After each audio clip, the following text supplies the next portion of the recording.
चेतना का आरोहण, समत्व और स्वाधीनता का मार्ग। इस रोचक विश्लेषण में हम एक अत्यंत महत्वपूर्ण विषय पर चर्चा करने जा रहे हैं। विचार करने योग्य बात है कि कोई भी साधारण मनुष्य अपनी मूलभूत शारीरिक आवश्यकताओं से ऊपर उठकर परम आध्यात्मिक मोक्ष की अवस्था तक कैसे पहुंच सकता है। यह पूरी यात्रा वास्तव में आत्मनियंत्रण और चेतना की निरंतर विकास पर टिकी है। यही वह मार्ग है जो भौतिक बंधनों को छिन्न भिन्न करके हमें वास्तविक स्वाधीनता की ओर ले जाता है। तो इस यात्रा का परम लक्ष्य आखिर है क्या? इसका उत्तर हमें इस अत्यंत पावन श्लोक में मिलता है।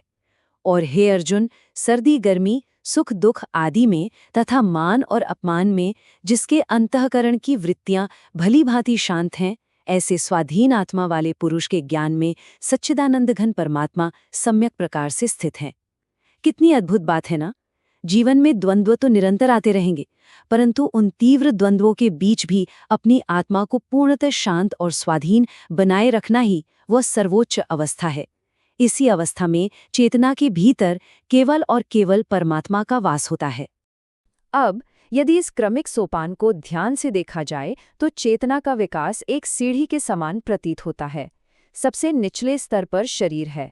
यदि केवल शरीर को ही प्रधान मान लिया जाए तो चेतना केवल क्षुधा और पिपासा जैसी आवश्यकताओं के सामने नतमस्तक हो जाती है।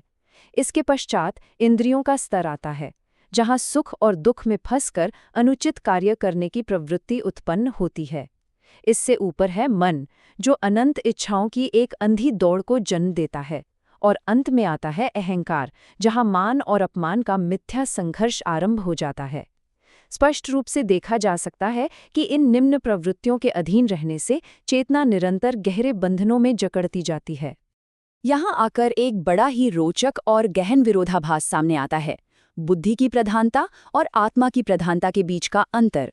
जहाँ बुद्धि प्रधान मनुष्य निरंतर लाभ और हानि की भौतिक गणनाओं में उलझा रहता है और कई बार तो इस चक्कर में धर्म और अधर्म का विवेक तक खो बैठता है, वहीं दूसरी ओर आत्मा की प्रधानता वाले व्यक्ति में धर्म का सूक्ष्म विवेक सदैव जागृत रहता है।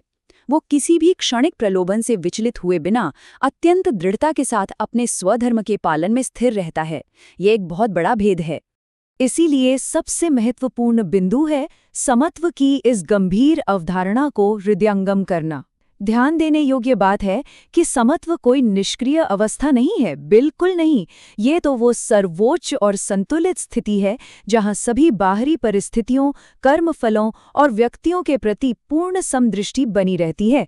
जो व्यक्ति परमात्मा के भाव में स्थित है, उसका ये सबसे प्रमुख गुण है। ऐसा साधक पूर्णतः अडिग रहता है और निरंतर अपने स्वधर्म का आचरण करता है, फिर चाहे परिणाम अनुकूल हो या पूर्णतः प्रतिकूल। तो निष्कर्ष क्या निकलता है? निष्कर्ष यह है कि इन निम्न प्रवृत्तियों पर पूर्ण विजय प्राप्त करना ही सभी आंतरिक द्वंद्वों को शांत करने का एकमात्र उपाय है। शरीर, इंद्रियों, मन और अहंकार पर पूर्ण नियंत्रण स्थापित होने पर ही वास्तविक स्वाधीनता की प्राप्ति होती है। ऐसा स्वाधीन पुरुष सभी भौतिक भोगों से ऊपर उठकर सहज ही समत्व को प्राप्त कर लेता है। और जानते हैं, जब ये समत्व सिद्ध हो जाता है तब क्या होता है? तब उस चेतना को संपूर्ण जगत में केवल और केवल सच्चिदानंद घन परमात्मा का ही सर्वव्यापी बोध होता है। इस वैचारिक विश्लेषण का अंत हम एक अत्यंत विचारोत्तेजक प्रश्न के साथ करेंगे। किसी भी साधक के कर्मों का प्रधान संचालक वास्तव में क्या होना चाहिए? शरीर, अहंकार या आत्मा?